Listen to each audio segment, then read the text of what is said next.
क्या कभी आपने सोचा है कि पाकिस्तानियों के ही वीजा सबसे ज्यादा रिजेक्ट क्यों होते हैं? बड़ी कंट्रीज में अप्लाई करते हैं, लेट्स सपोज हम यूएस अप्लाई करते हैं या हम कनाडा अप्लाई करते हैं या हम इवन ऑस्ट्रेलिया भी अप्लाई करते हैं, इनफैक्ट यूके यूरोपियन कंट्रीज में अप्लाई करते हैं। तो जब पाकिस्तानी पासपोर्ट आता है, हरा पासपोर्ट आता है, तो वीज़ा रेशो बहुत ज़्यादा नीचे चला जाता है। लेकिन कंपेयर करो अगर इंडिया से या इवन बांग्लादेश से या बाकी कंट्री से जो एशिया के अंदर है या इवन चाइना से, उनका वीज़ा रेशो हमेशा बहुत ज़्यादा होता है। और कुछ तो होगा ना, कोई तो रीज़न या फैक्टर होगा ना जिसकी वजह से पाकिस्तानी पासपोर्ट्स पे वीज़ाज बहुत ज़्यादा कम लगते हैं। या एम्बेसी में जब भी जाता है किसी भी दुनिया की बड़ी कंट्रीज़ की एम्बेसी में, वो लोग उसको बहुत ही डिफरेंट निगाह से देख रहे होते हैं। इनफैक्ट मेरे खुद के 2 वीज़ा रिजेक्शन है कनाडा के, बट स्टिल मैं कनाडा के अंदर हूँ। बट कुछ तो ऐसा इंपॉर्टेंट फैक्टर होगा या कोई तो ऐसी चीज़ है जो हम लोग गलत करते हैं।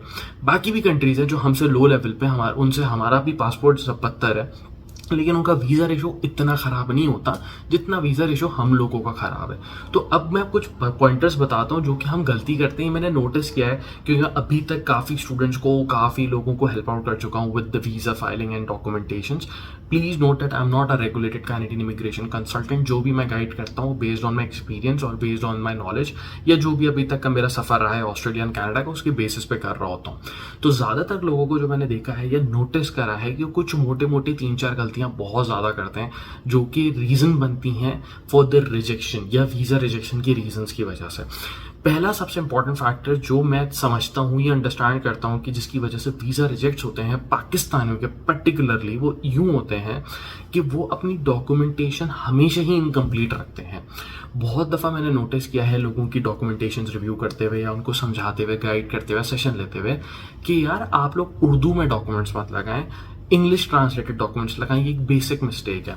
उसके अलावा मैंने नोटिस किया है कि वो अपने, फॉर एग्जांपल अगर रिज्यूमे नहीं लगाते, बहुत सारे लोग अपने एक्सपीरियंस लेटर्स नहीं लगाते, बहुत सारे लोग अपनी जो है वो प्रमोशन लेटर्स नहीं लगाते, अपने नेगेटिव के बारे में बहुत ज़्यादा बताते। जब वीज़ा की फाइल लगा रहे होते हैं तो नेगेटिव्स के बारे में बहुत ज़्यादा बताते हैं, हालांकि वीज़ा फाइलिंग करते वक्त हमें अपने पॉजिटिव्स के बारे में ज़्यादा बताना होता है।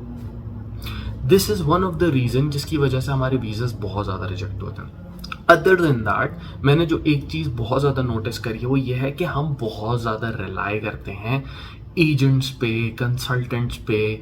अगर फॉर एग्जांपल हम किसी को पैसे देते हैं, इन चीज़ों पे हम बहुत ज़्यादा रिलायंस करते हैं। अगर मैं दूसरी कंट्रीज़ को कंपेयर करूं, जैसे मेरे साथ बहुत ज़्यादा इंटरेक्शन होता है इंडियन इंटरनेशनल स्टूडेंट्स का, बांग्लादेशी इंटरनेशनल स्टूडेंट्स का, वो या इवन लोगों का, एप्लीकेंट का जो different application, visa applications file कर रहे होते हैं, अगर मैं उनको देखता हूं तो मैं नोटिस करता हूं कि वो लोग अपनी जो भी वीज़ा फाइलिंग की डॉक्यूमेंटेशंस होती हैं उसमें वो बहुत ज़्यादा इन्वॉल्व होते हैं। उनको पता होता है कि ये हमसे क्या डॉक्यूमेंट्स मांग रहे हैं, इसका क्या मकसद है। लेट्स सपोज कि अगर कोई प्रॉपर्टी की वैल्यूएशन रिपोर्ट्स बनवानी है या कोई चार्टर्ड अकाउंटेंट की वैल्यूएशन बनवानी है या बैंक स्टेटमेंट बनवानी है, तो खाली बैंक स्टेटमेंट नहीं लगेगी, उसका बैलेंस सर्टिफिकेट भी लगेगा, उसका मेंटेनेंस सर्टिफिकेट भी लगेगा। लाइक स्मॉल छोटी छोटी चीज़ें ये बहुत ओवरऑल बड़ा इम्पैक्ट करती हैं जब आपका वीज़ा का डिसीजन आता है। जब हमारी files, being a Pakistani passport holder, जब हमारी फाइल्स जारी होती हैं, एक तो ऑब्वियसली एक अलार्मिंग सिचुएशन आ जाती है कि भाई बीइंग अ पाकिस्तानी पासपोर्ट हमारा स्टेटस थोड़ा सा कंपैरेटिवली विद अदर कंट्रीज जो है वो थोड़ा सा एक ब्लू फैक्टर आ जाता है कि यार पता नहीं कैसा बंदा है, कैसा एप्लीकेंट है, वीज़ा एप्लीकेंट जेन्युइन है नहीं है। ये रीजंस हैं क्योंकि हमारी हिस्ट्री ऐसी है, क्योंकि when we land anywhere outside Pakistan तो हम लोग वहाँ जो है वो सिंपल एज दैट स्लिप कर जाते हैं और बाकियों का ऐसा हिसाब किताब नहीं होता। बाकियों की हिस्ट्री बहुत अच्छी होती है, they travel back to the home country, हम लोग नहीं कर पाते। तो ये एक बहुत इंपॉर्टेंट फैक्टर होता है जिस भी कंट्रीज, लेट्स सपोज मैं कनाडा के लिए अप्लाई करता हूँ तो मुझे ये मेक श्योर कराना होता है कि मैं जो विजिट कर रहा हूँ कनाडा, चाहे as a visitor, as a work permit holder, as an international student studies के लिए या किसी भी रीज़न की वजह से, तो मैं इस जेन्युइन रीजंस की वजह से कर रहा हूँ। तो वो जब आप सच बोल रहे होते हो, ट्रुथ बोल रहे होते हो, तो आप प्रॉपर सब चीज़ बताते हो, भाई ये प्लान्स हैं, ये मैं करूँगा।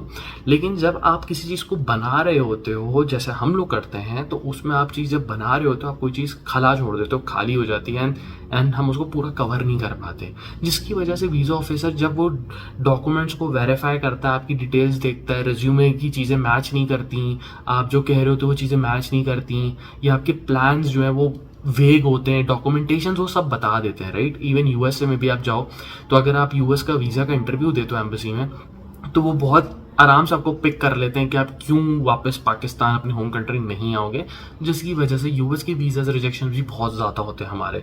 अगर कंपैरेटिवली दूसरी कंट्रीज़ को देखो तो फिर भी उनको मिल जाता है। इनफैक्ट मिडल ईस्ट वगैरह से भी बहुत सारे पाकिस्तानीज अप्लाई करते हैं तो मिल जाता है, बट पाकिस्तान से या पाकिस्तानी पासपोर्ट होल्डर्स के लिए बहुत एक क्वेश्चन मार्क है कि भाई नहीं मिलते इतने वीज़ा। तो ये एक मेजर रीजंस हैं सारे जिसकी वजह से हमें वीज़ाज नहीं मिलते। तो अब हमें इनको ठीक कैसे करना है? ठीक ऐसे करना है, इसके सोल्यूशंस ये हैं कि जब भी हम डॉक्यूमेंटेशंस करें, क्योंकि ज़्यादातर वो लोग पेपर वर्क ही देख रहे होते हैं कि यार इसकी बैंक स्टेटमेंट कितनी है या क्या है, कहाँ से पैसे अरेंज करे हैं, क्या क्या इसकी मलकियत है, इसके पास फाइनेंशियल डॉक्यूमेंट्स कौन कौन से, ये सारी चीज़ें अगर वो देख रहे होते हैं तो उसमें आपने सच बोलना है, प्रॉपरली एक्सप्लेन करना है। ये भी चीज़ है कि हम जब एजेंट्स और कंसल्टेंट्स पर रिलाई करते हैं तो वो ऑब्वियसली आपको इतना टाइम नहीं देते या वो आपको इतना समझते नहीं है, और वो जब एक लेटर लिखना होता है एक्सप्लेनेशन का या स्टेटमेंट ऑफ पर्पस जिसे आप कह लो, एज अ स्टूडेंट आप स्टेट ऑफ पर्पस लगते हो, लेकिन एज अ विजिटर वीज़ा या बाकी कोई भी वीज़ा एप्लीकेशन होती है उसके लिए आप लेटर ऑफ एक्सप्लेनेशन लिखते हो। तो जब आप ये एप्लीकेशन कर रहे होते हो और लेटर ऑफ एक्सप्लेनेशन लिखते हो या स्टेटमेंट ऑफ पर्पस लिखते हो तो आप अपना पर्पस, मकसद, एक्सप्लेनेशन, मतलब आप क्यों जाना चाहते हो, यूएस क्यों जाना चाहते हो, कनाडा क्यों जाना चाहते हो, यूके क्यों जाना चाहते हो, ऑस्ट्रेलिया क्यों जाना चाहते हो, वो एक्सप्लेन नहीं करते, सही बताते नहीं हो, क्योंकि आप तो लिख ही नहीं रहे होते हो, लिख रहा तो कोई एजेंट या कंसल्टेंट होता है, और वो किसी और का जो रीजन है या वो बेसिक उसने कोई प्लेटफॉर्म या कुछ उसने ड्राफ्ट बनाया होता है, बस वही सब पे चिपका रहा होता है, एंड ये वीज़ास पे रिजेक्शंस आती रहती हैं। So these are the basic etiquettes होते हैं। जब आप वीज़ा फाइल करो तो आपकी स्टोरी होनी चाहिए, डिफरेंट होनी चाहिए, और इसी वजह से पाकिस्तानियों के सबसे ज़्यादा वीज़ा रिजेक्ट होते हैं, और झूठ बहुत होता है उसके अंदर, और वो पकड़ा जाता है थ्रू डॉक्यूमेंटेशन से। फॉर एग्जाम्पल आप बोलते हो मैंने यहाँ पे काम किया, अपने एक्सपीरियंस सर्टिफिकेट दिखा दिया, लेकिन आप लोग रिज्यूमे अपडेट करके नहीं भेजते। मैंने बहुत सारे लोगों को ऐसा नोटिस किया है कि रिज्यूमे में कुछ और लिखा हुआ है, पुरानी रिज्यूमे लगा दी और एक्सपीरियंस लेटर किसी और कंपनी का लगा दिया, आपका वीज़ा रिजेक्ट हो जाता है। कहता भाई रिज्यूमे भी झूठ बोल रहा है, पता चल गया। लेट्स सपोज वो आपकी लिंक्डइन जाके चेक कर लेता है, आपको पता चलता है भाई बंदे ने तो जहाँ का एक्सपीरियंस लेटर दिया तो जिंदगी में उसने कभी काम ही नहीं किया। डॉक्यूमेंटेशन हमारे बहुत ज़्यादा फेक होते हैं। So these are the small steps या रीजंस होते हैं जिसकी वजह से पाकिस्तानियों के वीज़ा अनफॉर्चुनेटली नहीं लगते, और ये मैं बहुत नोटिस करता हूँ। लेट्स सपोज यार अगर आप कह रहे हो ना कि आप खुद पाकिस्तानी हो, आप बाहर बैठे, तो मेरी भी रिजेक्शंस थे क्योंकि मैंने भी किसी पर रिलाई करके किया था, लेकिन जब मैंने खुद डॉक्यूमेंटेशन करे, मैं खुद मास्टर्स पे यहाँ पे आया, there was a vast difference. मैंने डॉक्यूमेंटेशन देखी, मैंने कहा हाँ यार मैं किसी को वीज़ा फाइल दे रहा हूँ, उसको समझ तो है मैं आना क्यों जा रहा हूँ इधर। तो ये बहुत सारी चीज़ें मैटर करती हैं। आने वाली वीडियो में हम डॉक्यूमेंटेशंस को भी कवर करेंगे। So make sure you subscribe this YouTube channel. अगर आप लोग इंस्टाग्राम पे देख रहे हैं तो फॉलो करें, and make sure to share this video as much as possible. मिलते हैं आपसे नेक्स्ट वीडियो में, तब तक के लिए टेक केयर।